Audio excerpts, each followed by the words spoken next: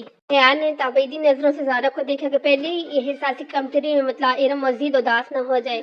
ابا بھی پتہ نہیں اتنی سخت کیوں ہے، گرمی میں اسکارف لینا اتنا آسان تو نہیں ہے، اور پھر کل مہندی کے لہنگے کے بھی آدھی آستینیں رکھنے نہیں دی۔ حیا کی بھی 2 آدھی آستینیں ہیں، مگر ابا ذرا بھی سلمان چاچا جیسے نہیں ہیں۔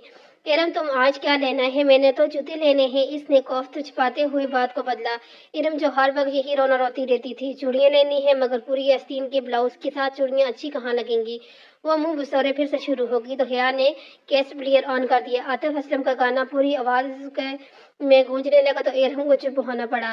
مارکیٹ پہنچنے کے بعد ارم تو چوڑیاں ڈھونڈنے نکل گئی اور وہ دونوں میٹرو آ گئی۔ یہ گولڈن والا جو تیسرے نمبر پر رکھے ہیں وہ دکھائیں۔ بہت دیر بعد ایک اونچی ہیل اس کی نظر میں جچی۔ یہ والا میم، سیلر مین نے جو جوتا نکال کے اس کے سامنے کیا تو زمین پر 5 کمل بیٹھا تھا اور وہ دونوں کاؤنچ پر بیٹھی دیر پر۔ نادو میم بہت مدونہ اور شائستہ لہجے میں سیلمیر نے مسکرا کر پوچھا، میرے ہاتھ نہیں ٹوٹے ہوئے، میں خود پہن سکتی ہوں؟ جی شور، یہ لیجیے۔ سیلمیر نے مسکراتے ہوئے جوتا اس کی طرف بڑھایا۔ اس نے اسے یوں پکڑا رکھا تھا کہ پکڑتے وقت حیا کی انگلیاں لازمی اس کے ہاتھ سے مس ہوتی۔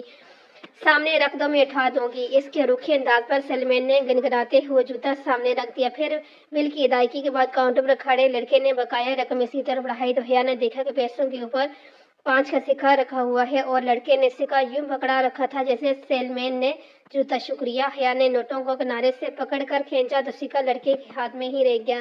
میم، آپ کا سکہ، لڑکے نے فاتحانہ مسکراتے ہوئے کہا۔ اب تو لازمی پکڑے گی اور یہ سامنے پڑے صدقے کے باکس میں ڈال دو۔ وہ بے نیازی سے شوپر تھامے پلٹی تو زارا نے بے اختیار کہک لگایا، اس لڑکے کی شکل دیکھنے والی تھی حیا۔ دل کر رہا تھا اس کی شکل پر شاپ میں پڑے سارے جوتے مار دوں۔ پتہ نہیں ہماری ذہنیت کب بدلے گی، یوں گھورتے ہیں جیسے پہلی بار کوئی لڑکی دیکھی ہو۔ وہ تو فنناک بصورتی حصے سے سیڑھیاں اتر رہی تھی جب قریب ہی سے آواز آئی، دتنا بند سنور کر باہر مت نکلا کرو بی بی۔ وہ چون کر آخری سیڑھی پر روکی۔ ایک عمر خاتون بڑی سی چادر لپٹے ناگوار بھری نظروں سے اسے اوپر سے نیچے تک ڈال کر دینے پر چڑھ گئی۔ ایک تو لوگوں کو راہ چلتے تبلیغ کا شوق ہوتا ہے۔ زارا اس کو گھنی سے تھامتی ہوئے وہاں سے لے آئی، تب ہی ارم سامنے سے آتی دکھائی دی۔ اس کا سینے بہرا دوپٹہ سمٹ کر گلے میں جا چکا تھا۔ اس نے کوئی خاص شاپنگ نہیں کی تھی، شاید وہ اس کے ساتھ صرف آؤٹنگ کے لیے آئی تھی۔ میٹرو سے وہ اسکوپ چلی آئی تاکہ کچھ کھا پی لے۔ رات کی دعوت تایا فرقان کی طرف تھی جو وہ بیٹے کی شادی کے لیے آئے ہوئے تھے لوگوں کو دے رہے تھے۔ میرے لیے پائنیپل منگوانا، میں ذرا بیکری سے کچھ لے آؤں؟ ارم جھپٹ کر باہر کی طرف گئی۔ حیا نے گہری سانس لیتے ہوئے اپنی سائیڈ کا شیشہ نیچے کیا۔ سرد ہوا کا تھپڑ اندر آیا، مگر اتنی سردی میں سلیش پینے کا اتنا ہی مزہ ہوتا ہے۔ وہ پارکنگ لائٹ میں موجود تھے اور ٹھنڈی ہوا نے سب کو گھیرا ہوا تھا۔ ارم خاصی کمفرٹیبل سی لگتی تھی نا۔ ارم دور ہو گئی تو زارا اس کی طرف مڑی۔ ارے تم اس نے کمپلیکس کو ہوا دے رہی تھی اور الٹا اسی پر خفا ہو رہی تھی۔ تایا فرقان صرف سرکاف کی سختی کرتے ہیں، وہ تو بس اس بات پر خود ترسی کا شکار ہے اور تم بھی اس کا ساتھ دے رہی تھی۔ میں نے کہا بیچاری نہیں، وہ بیچاری، اب اس کو یہ بھی یہی سمجھانا کہ ہاں کی خود ترسی سے نکل آئے۔ ویٹر ہاتھ میں کارڈ پکڑے حیا کی طرف آ چکا تھا۔ تمہیں یاد ہے زارا، جب پچھلے سال یونیورسٹی والوں نے ہمیں ترکی کا ٹرپ کی آس دلائی تھی اور ہمیں آ کر سارا پروگرام کینسل کر دیا؟ آرڈر کر کے شیشہ اوپر چڑھا کر وہ یاد کرنے لگی۔ میں تو اتنی مایوس ہو گئی تھی، سوچا بھی نہیں تھا کہ کبھی جا سکوں گی۔ اس کی آواز میں اس چڑھنے کی خوشی در آئی تھی۔ ذرا اور LLB کے 5ویں سال میں تھی اور ان کا 7واں سیمسٹر کا درمیان تھا جب یورپی یونین کے اسکالرشپ کا اعلان ہوا، جس کے تحت یورپین ور ایشیا یونیورسٹی کے اسٹوڈنٹس کا تبادلہ ہوگا۔ جب درخواست دینے کی باری آئی تو اس کو ترکی کی سبچینی یونیورسٹی کا فارم سب سے آسان لگا۔ پھر ایک ہسپانوی یونیورسٹی میں بھی ساتھ ہی اپلائی کیا۔ بالآخر سپانچی نے اس کا انتخاب لیا۔ 7واں سیمسٹر پورا کر کے اس کو 5 ماہ کے لیے ترکی جانا تھا، جہاں اس کے مطمئن تو نہ تھے کہ ترکی کا قانون پاکستان کے قانون سے مختلف تھا، 5 ماہ کے لیے وہ اپنی مرضی سے کوئی بھی مضمون پڑھ سکتی تھی۔ پھر پاکستان آ کر 8واں سیمسٹر شروع کرنا تھا۔ کتنا مزہ آئے گا حیا، کوئی رومانٹک سا ہینڈسم سا ہم سفر تمہیں مل جائے تو تمہارا سفر کتنا خوبصورت ہو جائے گا۔ ہم سفر کوئی نہیں ملنے والا، پاکستان سے ہم صرف 2 لڑکیاں سپانچی جا رہی ہیں اور پھر ہم ٹھہری وومن یونیورسٹی میں پڑھنے والی۔ وہ ختیجہ رانا جو تمہارے ساتھ جا رہی ہے، اس سے کوئی بات ہوئی؟ پیٹرس سے شیشہ بجایا تو حیا نے شیشہ نیچے کیا۔ نہیں، ختیجہ رانا کو تو میں جانتی بھی نہیں ہوں۔ اس نے سلیش کے گلاس پکڑے اور زارا کو اس کو تھمایا۔ ارم کا ڈیش بورڈ پر رکھا بے دھیانی میں وہ شیشہ بند کرنا بھول گئی، اس کے علم میں نہ رہا۔ دفتر زارا کا موبائل بجا۔ زارا نے سپ لیتے ہوئے فون کان سے لگایا۔ ہیلو اماں جی، کیا ہوا؟ آواز خراب ہے، ایک منٹ۔ زارا کے فون پر سگنل ٹھیک نہیں آ رہے تھے۔ وہ سلیش کے گلاس ہاتھ میں پکڑے باہر نکل گئی۔ حیا اپنے گلاس سے چھوٹے چھوٹے سپ لیتے ہوئے ونڈو اسکرین سے باہر زارا کو دیکھنے لگی۔ اب وہ دور درخت کے پاس کھڑی بات کر رہی تھی۔ Hello my beauty. کوئی ایک دم سے اس کے بالکل قریب آ کر وہ دور ڈر کر اچھل گئی۔ ذرا سا جوس بھی کپڑوں پر گرا۔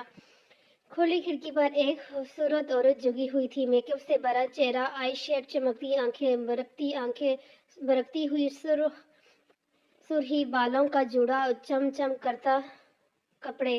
وہ عورت نہیں تھی مگر مرد بھی نہیں تھی۔ ڈرو نہیں سونو، میں تمہارا دوست ہوں، ڈولی کہتے ہیں مجھے۔ ہٹ جاؤ، وہ گھبرائی گئی۔ خواجہ سرا کے وجود سے سستے پرفیوم کی خوشبو اٹھ رہی تھی، اس سے کراہٹ سی آئی۔ اچھا سونو، ذرا بات تو سن۔ اس نے اپنا چہرہ اور جھکایا۔ اس سے پہلے کہ وہ آگے بڑھتا، حیا نے سلیش کا بڑا گلاس اس کے منہ پر لٹ دیا۔ ٹھنڈا ٹھار برف منہ پر گری تو وہ بڑبڑا کر پیچھے ہوا۔ اس نے برتی سے شیشہ پر کر لیا۔ سنو جی، وہ مسکرا کر چہرہ صاف کرتے ہوئے شیشہ بجانے لگا۔ بند شیشے کی وجہ سے اس کی آواز کم آ رہی تھی۔ اب وہ کوئی گانا گا رہا تھا۔ کپکپاتے ہاتھوں سے اس نے اس کی چین میں گمائی اور گاڑی وہاں سے نکال دی۔ گاڑی بیکڑی کے داخلی دروازے کے سامنے رکی اور پیچھے مڑ کر دیکھا۔ دور درختوں کے پاس ڈولی نامی خواجہ سرا اب تک وہیں کھڑا تھا۔ وہ اس کے پیچھے نہیں آیا۔ اب وہ گانا بھی نہیں گا رہا تھا، بس خاموش گہری نظروں سے اسے دیکھ رہا تھا۔ اس سے بے اختیار چھرچری سی آئی۔ کہاں رہ گئی تھی دونوں؟ اس نے چلا کر ہارن پر ہاتھ رکھ دیا، پھر گردن موڑ کر دیکھا تو وہ اب تک کسی کو دیکھ رہا تھا۔ ارم زارا کو ڈراپ کر کے وہ اپنے کمرے میں آئی۔ ڈنر کا وقت ہونے والا تھا۔ اس نے کپڑے بھی ڈنر کی مناسبت سے پہنے تھے، مگر جوس چھلکنے کی وجہ سے ذرا سا داغ پڑ گیا تھا۔ اس نے جلدی سے اپنا دوپٹہ دھو کے استری کیا اور اس سے رہ کر وہ خواجہ سرا یاد آ رہا تھا۔ ایسے برداری کے لوگ اکثر آ کر پیسے مانگتے تھے، مگر ایسی حرکت تو کبھی کسی نے نہیں کی تھی۔ اس خواجہ سرا کی نگاہیں اور انداز اس کو پھر سے چھرچری لے آ گئی۔ پھر جب وہ اپنی تیاری مطمئن ہو کر باہر آئی تو دروازے کے باہر پاؤں کسی چیز سے ٹکرائے۔ وہ چونکہ دروازے کے ساتھ فرش پر سفید آدھا کھلا گلاب کا بوکے پڑا تھا، ساتھ ہی ایک بند لفافہ بھی تھا۔ وہ دونوں چیزیں اٹھا کر سیدھے وہی لفافہ کھولا جس پر حیا سلمان لکھا ہوا تھا۔ اندر وہی سفید بے سطر چور کاغذ تھا۔ اس کے فسٹ میں اردو لکھا تھا، امید کرتا ہوں آپ کا آج کا ڈنر اچھا گزرے گا۔ اس نے لفافہ پلٹ کر دیکھا، اس پر کچھ نہیں تھا، بس لفافے پر گزشتہ روز کی مہر لگی تھی۔ یہ کون تھا اور کیوں اسے پھول بھیج رہا تھا؟ وہ خط اور بوکے کمرے میں رکھ کر نئے سرے سے معاملے سے الجھتی ہوئی باہر آ گئی۔ تایا فرقان کے گھر خوب چہل پہل تھی۔ سب کزن لاؤنج میں بیٹھے تھے، ایک طرف خواتینیں خوش گپوں میں مصروف تھیں، مرد حضرات یکنے ڈائننگ روم میں تھے۔ ان کے خاندان میں کزن کی بے تکلفی کو بری نظر سے نہیں دیکھا جاتا تھا۔ تایا فرقان تمام بہن بھائیوں میں بہت سخت تھے اور ان کی سخت صرف ارم کے سکاف لینے اور گھر سے باہر لڑکوں سے بات کرنے تک تھی۔ ارم اور باقی کزن بھی گھر کے کزن کے علاوہ لڑکوں سے بات نہیں کرتی تھی۔ حیا اور ارم تو پڑھتی بھی وومن یونیورسٹی میں تھی۔ ہاں، دوسرے چاچا اور خود سلمان صاحب اپنے بچوں کی شادیاں مکس گیدرنگ میں کریں گے۔ ان کا خاندان زیادہ بڑا نہیں تھا، وہ لوگ 3 بھائی اور 1 بہن تھے۔ تایا فرقان سب سے بڑے تھے۔ داؤد، فرح، ارم، سمی ان کے بچے تھے۔ فرح میڈیکل کر چکا تھا اور آج کل پولی کلینک میں ہاؤسنگ جاب کر رہا تھا۔ حیا 3 سال بڑا تھا اور سمی فرح سے 3 سال بڑھ چھوٹا تھا اور MBA کر کے جاب کر رہا تھا۔ سب سے بڑا داؤد کی شادی ہو رہی تھی۔ فرقان صاحب کے بعد سلمان تھے، ان کی ایک ہی بیٹی حیا اور بیٹا روہیل تھا۔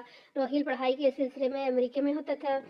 پھر ظاہر چاچا تھے، ان کی بڑی 2 جڑواں بیٹیاں مہوش اور سہرش تھی۔ پھر بیٹا رضا انجینئر تھا۔ سب سے چھوٹی بیٹی نسا A لیول کر رہی تھی اس وقت۔ روہیل کے علاوہ جو کہ امریکہ میں تھا اور داؤد جو کہ ڈائننگ روم میں تھا، باقی سب کزن لاؤنج میں بیٹھے تھے۔